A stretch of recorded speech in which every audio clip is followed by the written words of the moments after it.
Una situación, la de la propiedad privada, la de la discusión sobre el rol del Estado en estos temas, porque, claro, uno si quiere, Julián, puede empezar a mezclar todo con todo, ¿no? Sí. Digo, desde lo que ocurre en la zona del lago Mascardi, hasta lo que pasa con los Echeverri, pasando por Guernica y hasta los tuits del jefe de gobierno porteño. Hay una especie de ensalada con respecto a la propiedad privada, las tomas y el reparto de las tierras, que me parece que es importante como ir separando los tantos. Sí, vamos a preguntárselo a alguien que sabe mucho de estos temas, sobre todo también de la política y de lo político, puesto al servicio de la comunidad, como es Leandro Santoro, politólogo, asesor presidencial. Leandro, ¿cómo estás? Buenas tardes. Bien, Juli, gracias por invitarme. Bueno, lo que decía Lucila me parece que hoy da de lleno en una de las cuestiones que se está discutiendo. Hay una posición del gobierno contraria a la propiedad privada, es una problemática fuerte la de las usurpaciones de tierra, Sí. o son cuestiones que van aisladas y que alguna obedece a una situación social, creo yo, inédita y sumamente singular, y lo otro es casi una imposición de parte de algún sector de los medios. Todo eso junto. En principio, la propiedad privada está garantizada por la Constitución Nacional en el artículo 17. Sí. Cualquier gobierno constitucional está obligado a hacerla respetar. No está en discusión la propiedad privada en la Argentina, no es un debate. El problema es que hay otros derechos que también están garantizados por la Constitución, Sí. como es el derecho a la vivienda, que no se cumplen, y ahí hay una tensión. De cualquier forma, el gobierno en más de una oportunidad dijo que no cree que las tomas sean la forma de resolver ese conflicto. Hay otra forma, por ejemplo, la que está haciendo el ministro Larroque, que es un trabajo de orfebrería, porque es arreglar una situación por una situación, son todos casos distintos, violencia familiar, situaciones de mucha angustia, mucha desesperación. No hablas de 5.000 personas, hablas de 5.000 problemas, digamos, ¿no? Claro. Entonces, eso requiere del expertise de Andrés para poder solucionarlo sin la violencia. Ahora, me llama mucho la atención el tuit del jefe de gobierno, porque hace referencia al derecho de propiedad que obviamente no está en juego en la Argentina de ninguna manera. Sin embargo, lo que sí está en juego en la ciudad de Buenos Aires es la propiedad pública, porque desde que Rodríguez Larreta es jefe de gobierno se privatizó el equivalente al barrio de Núñez. Se utilizaron terrenos públicos como el de Costa Salguero para hacer emprendimientos privados. Entonces yo celebro que el jefe de gobierno condene la toma, reclame a cualquiera, a quien corresponda, a la justicia, entiendo yo, que se cumpla con el artículo 17 de la Constitución. Pero también le voy a pedir, no solamente en mi calidad de legislador de la Ciudad de Buenos Aires, sino en mi calidad de ciudadano de la Ciudad de Buenos Aires, que se cumpla con lo que pide la OMS, que son 11 o 12 metros de espacio verde cuadrado por 11 o 12 metros cuadrados de espacio verde por persona, que en la Ciudad de Buenos Aires no se cumplen. Entonces, en lugar de utilizar el terreno público o para darle respuesta al problema habitacional o para darle respuesta al problema ambiental, ¿qué es lo que hace Horacio Rodríguez Larreta? Construye torres, que son grandes emprendimientos que para colmo terminan vacíos porque significan en realidad grandes reservorios de valor de los sectores más acomodados de la ciudad. Entonces, lo que estamos viendo en la Ciudad de Buenos Aires, la verdad, que es un verdadero latrocinio del terreno público. Ahora, desde la legislatura porteña, Santoro, ¿cómo se puede trabajar ese tema? Porque entiendo que la Ciudad de Buenos Aires hace muchísimos años es que viene gobernada por, el PRO en su momento, Juntos por el Cambio ahora. Sí. Hay una mayoría muy importante, incluso del oficialismo porteño, dentro de la legislatura. Digo, ¿hay manera de frenar alguno de estos proyectos o no? Bueno, se frenó parcialmente ahora a partir de la presentación que hizo la diputada Cerruti, pero en realidad es transitorio, porque en realidad el PRO, en su apuro por tratar de vender rápido, hizo mal las cosas en la legislatura porteña el año pasado y el juez le dio lugar a ese reclamo que planteó Gabriela y otra organización no gubernamental. Ahora, el punto acá es que el PRO tiene mayoría absoluta en la legislatura porteña y ha logrado, por ejemplo, conseguir cosas tan insólitas como vender normativa. ¿Qué significa esto? Por ejemplo, hay algo que se llama convenio urbanístico. Vos compraste un terreno, sos una empresa constructora, arreglás con el gobierno de la ciudad que le das plata en efectivo, en blanco, para que te permitan construir más pisos y ganar constructividad, y el gobierno de la ciudad te manda una ley a la legislatura y el bloque del PRO te la vota. O sea, es verdaderamente un delirio. O sea, lo único que tienen estos tipos... Es un hecho, eso Sí, ya claro, ocurrió en la Ciudad de Buenos la Aires. semana pasada. Se paga para legislar en blanco. Exactamente, la semana pasada. Pero no por sería coima, digamos, sería como claro, no sé, un pago blanqueado. A ver, no estoy haciendo una acusación de coima, lo que estoy diciendo también es un debate ético muy fuerte, ¿no es cierto? Si es legítimo o no es legítimo, en el marco de lo que supuestamente es un convenio urbanístico, vender normativo un particular, que lo que te pide en realidad es aprovechar un terreno para darle más constructividad. Pasó la semana pasada, nos metieron, al final de la sesión, nos metieron de una parcela de Puerto Madero, un tema que había quedado en carpeta, la otra sesión, estábamos por irnos, pum, muchacho, se vota esto y lo votaron solamente yo solo. Porque el problema es quién desarrolla la ciudad de Buenos Aires, quién la piensa, quién la planifica.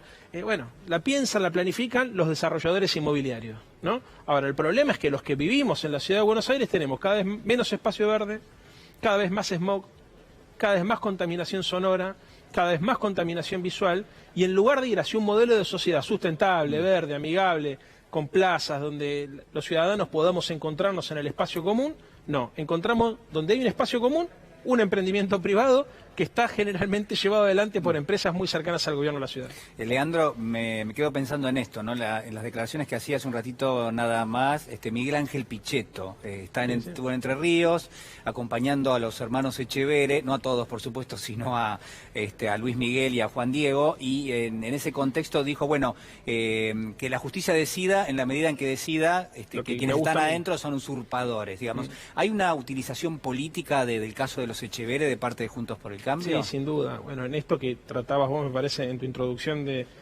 ordenar, no es lo mismo lo que pasa en Guernica que lo que pasa en Entre Ríos.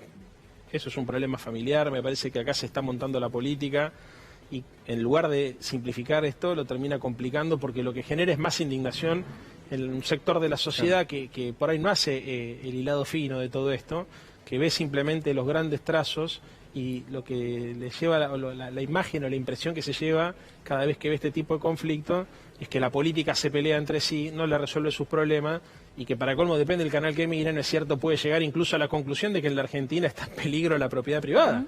Entonces, yo cuando a veces veo las movilizaciones, los banderazos, las movilizaciones de los opositores, no me enojo con la gente que está ahí, porque están siendo sometidos a un bombardeo mediático donde se les dice cualquier cosa a las 24 horas del día, que el gobierno está mandando a sus funcionarios a que usurpen el campo de un ex ministro de Macri. Son cosas que no sucedieron. Acá lo que sucedió es que una señora que resultaba que era la hermana de Echevere tomó la decisión de dejarle una parte del campo que supuestamente le correspondía a una organización social.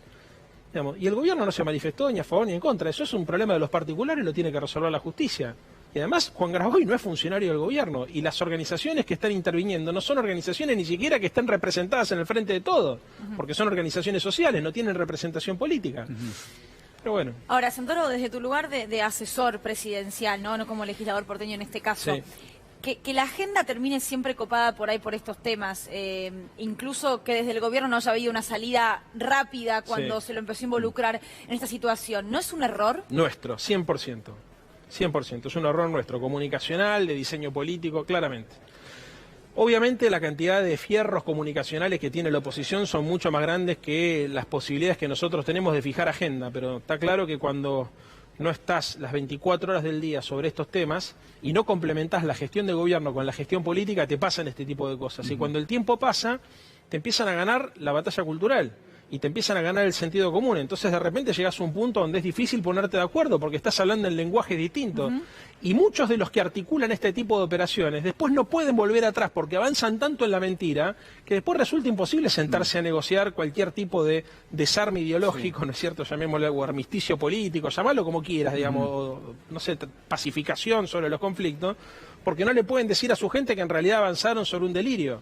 Entonces, hay un problema acá, que es que la lógica de la comunicación política muchas veces se desconecta de la realidad y el sistema de medios de comunicación legitima esa desconexión de la realidad. Entonces de repente vos mirás programas de televisión donde se discuten cosas que verdaderamente no suceden y las tratan como si sucedieran. Bueno, pero a ver, ¿cuál es la agenda hoy que uno estima que es la que tiene que ver con lo social, digamos? Y creo yo que está consignada por cuestiones de muchísimo sacrificio, limitaciones que ha impuesto la pandemia, el mercado laboral, digamos. La verdad que entiendo que ustedes, como el Frente de Todos, pero al mismo tiempo el rol del presidente de la Nación, está al tanto de que eso está pasando, que hay inflación, de que sube el dólar porque lo menciona, de que no se va a devaluar porque eso genera pobreza. Digo, ¿cómo se está viendo eso? ¿Cómo se está analizando y cuáles son las medidas que se van a tomar? Desde hace mucho tiempo que se analiza con preocupación. Nosotros sabemos que esto iba a suceder, prácticamente te diría desde que Alberto volvió del viaje a Alemania. Cuando habló con Merkel y le dijo, mirá que lo que se viene es complicadísimo, esto no solamente es un problema sanitario, es un problema económico y después es un problema social. Entonces venimos preparados para esto hace mucho tiempo. Lo que es increíble es que un sector de la oposición, en lugar de entender que estamos bajo un régimen de emergencia, opere como si no pasara nada y le exija al gobierno tal cual le exigía antes de la pandemia. Por ejemplo, hay un dato que es muy concreto. Se discutió a partir de la carta de Cristina la bimonetarización de la economía argentina, que es un debate de fondo. Muy bien.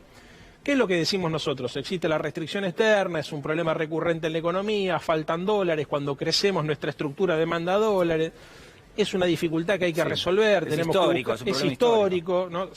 Marcelo Diaman, que siempre hemos hablado, Julián hablaba de una estructura productiva desequilibrada, ¿no es cierto? Hay un sector, el campo, que genera dólares pero no produce empleo, un sector, o de manera directa, porque de manera indirecta sí lo produce, pero en términos de volumen produce más empleo en la industria que el campo, pero que insume dólares. Bueno, es un debate súper interesante que la verdad deberíamos dar en el marco de una mesa de concertación, porque le va a pasar al que venga, le pasa a Alberto y le pasó a Macri y le pasó a Cristina, o sea, pasa. ¿Qué dice la derecha? El problema no son los dólares, el problema son los pesos. Y empieza todo con una lógica fiscalista. Y hablan como si no estuviéramos en pandemia. Traducido, lo que está diciendo los intelectuales orgánicos de la derecha es corten con la IFE, corten con el ATP. Claro, que haya un recorte del gasto social. Que haya un recorte del gasto social. Entonces, ¿en qué país del mundo, en plena pandemia, en plena recesión mundial, un sector de los formadores de opinión le recomiendan al gobierno o presionan al gobierno para que recorte el gasto público? Esa es una discusión que podés tener más adelante, que sería legítimo discutir más adelante cómo hacemos para checar el déficit fiscal, pero no en el pico de la pandemia. Y es esquizofrénico, porque vos ves un programa de televisión y están el exceso de gasto público, el problema del dólar paralelo y la brecha se debe a que emiten mucho, la emisión monetaria, aquí irresponsabilidad, la fiesta populista, y a los 3 minutos dice ¿cómo? ¿Y la cuarta IFE no la van a pagar? ¿Cierto? ¿Y qué pasa, che? ¿Por qué no sube más la jubilación? Y vos decís, pero ¿cómo? Estás desconectando una discusión de otra y la verdad es que no se puede desconectar. Ahora, en base también a la carta de la vicepresidenta y este acuerdo económico, social, mediático, político del que hizo mención, en esta situación de pandemia y con la polarización que existe y demás, ¿es posible o es un poco utópico? Es difícil, pero es imprescindible. Es difícil, pero es imprescindible. Y por todo lo que te vengo diciendo, o sea, vos pensás que hay muchos actores que son irracionales, que operan mediáticamente desde la irracionalidad. Entonces es muy difícil volver de la irracionalidad, sentarte en una mesa, en un salón de la Casa Rosada y acordar políticas de Estado. Pero hay que hacerlo. Yo creo que hay que hacerlo y es responsabilidad nuestra tratar de que eso suceda. Porque tenemos que afinar una política sanitaria, porque hay que resolver una política de educación, porque tenemos que resolver el problema financiero de la Argentina, y son todos temas que requieren mucho consenso. No estamos hablando de votar el presupuesto nada más o de prorrogar un acuerdo con el Fondo Monetario. Bueno, pero eso sería un correlato inmediato, digamos. Sí, podría serlo, pero el problema es mucho mayor. Siempre, Cristina en su momento en el año 2011, cuando gana la elección, habla del pacto social. Nosotros también, digamos, con Alberto desde el principio se planteó la necesidad de una concertación, se hablaba incluso de una mesa de diálogo político. Lo que pasa es que obviamente la pandemia la complicó muchísimo.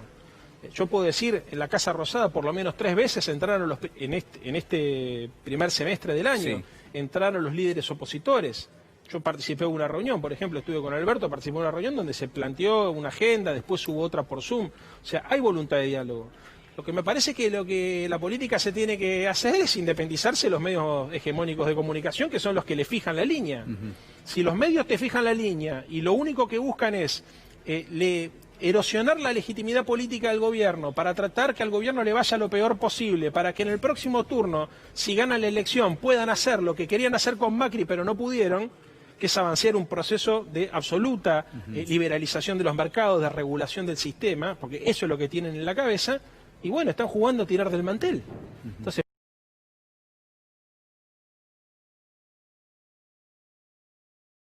el modelo de país, chicos, no es gobernable ni para ellos. Mañana viene Larreta, Patricia Bullrich o cualquiera, y quiere aplicar ese modelo de país que la derecha más concentrada les está exigiendo y que está tratando de construir valores culturales, discursos, símbolos, y es inaplicable porque además las restricciones monetarias y financieras, en un país como el nuestro existen las restricciones sociales. Vos no podés de la mañana a la noche decir, ¿saben qué, muchachos? Se acabó la asignación universal por hijo, porque te explota la democracia. Y eso cierra con represión nada más. Entonces, en definitiva, lo que hay que saber es que el programa de la derecha o termina como Chile ahora o termina como Chile antes.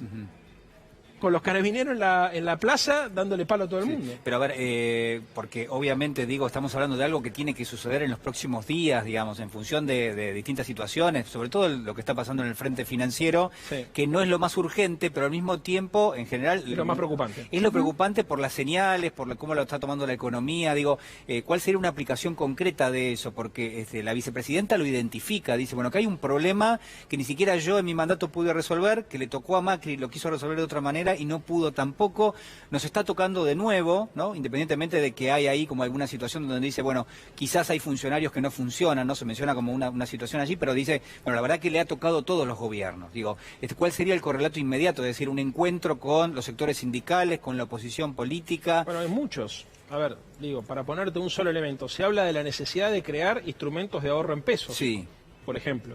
Se habla de la necesidad de concertar en el marco de una mesa al menos precios, salarios, yo le agregaría también impuestos, ¿no es cierto? O sea, pensar cómo hacemos para normalizar y tranquilizar la economía implica un acuerdo de muchos sectores. Por ejemplo, a mí muchas veces me dicen, hay que bajar impuestos. Bueno, pero que eso tenga como correlato la creación de empleo o el aumento de la tasa de inversión. Sí. Ahora, no que tenga como correlato el aumento de la rentabilidad de los sectores más concentrados del capital, porque eso no necesariamente se traduce en bienestar social. Bien, o sea, los impuestos tendrían que formar parte del acuerdo. Mi perspectiva, a ver, insisto, es una ingeniería. Digamos, los países serios desarrollan este tipo de ejercicio de construcción de consensos en una suerte de lógica espiralizada, donde vos arrancás de lo más simple a lo más complejo, no arrancás discutiendo el régimen tributario, porque no te vas a poner de acuerdo, pero arrancás discutiendo cosas concretas. Por ejemplo, no sé, muchachos, cortemos con esto de presionar para tratar de generar una devaluación, una corrida cambiaria con la excusa de que se está emitiendo demasiado para sostener los planes de asistencia social, porque si mañana nosotros hiciéramos lo que ustedes nos piden, la Argentina no la gobierna nadie, ni siquiera las Fuerzas Armadas la gobiernan. Por el tipo de la precariedad de la estructura productiva, social, laboral. Entonces hay que ser muy cuidadoso. A mí lo que me llama mucho la atención, Julián, es el grado de irresponsabilidad y de insensibilidad de algunos operadores mediáticos que son capaces de decir sin sonrojarse cualquier cosa, sabiendo que las consecuencias de lo que están proponiendo son nefastas. Leandro Santoro, muchas gracias. Muchísimas gracias. Gracias.